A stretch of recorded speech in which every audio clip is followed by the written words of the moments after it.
The history of trains in the USA, the early days, 1820s to 1830s. Before trains, people traveled using wagons, horses, and boats. It was slow and limited.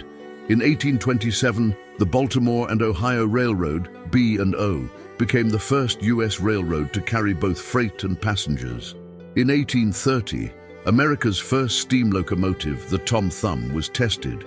It raced a horse and lost, but it kicked off the railroad era. The railroad boom, 1840s to 1860s, railroads expanded quickly, especially connecting the East Coast to the growing Midwest. By the 1850s, over 9,000 miles of track were laid. The government supported expansion with land grants and financial help. Railroads helped drive westward expansion, immigration, and trade. The Transcontinental Railroad, 1869.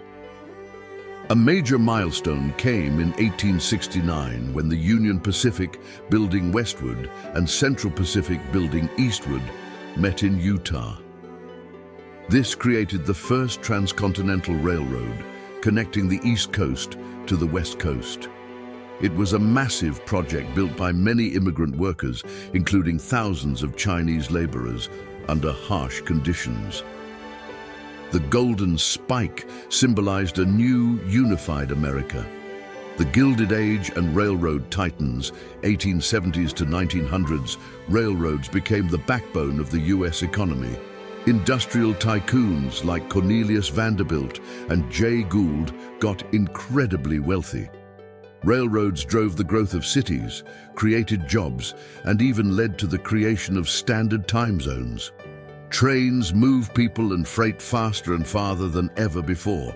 The golden age of rail travel, 1900s to 1940s. This was the peak of luxurious train travel in the US. Famous trains like the 20th Century Limited and Super Chief offered fine dining, sleeper cars, and high-end service. Railroads played a huge role during both world wars, transporting troops and materials. Trains were central to American life, and stations were bustling hubs of activity.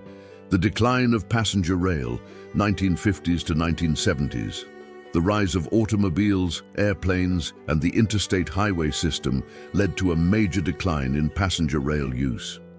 People preferred driving and flying, and railroads began to lose money. By 1971, most passenger services were no longer profitable, so the US government created Amtrak to take over and maintain essential routes. Freight keeps rolling, 1980s to today. While passenger trains struggled, freight trains remained crucial to the economy. Modern freight rail is efficient and high-tech, moving everything from coal and grain to cars and containers. Freight railroads are privately owned and operate thousands of miles of track nationwide.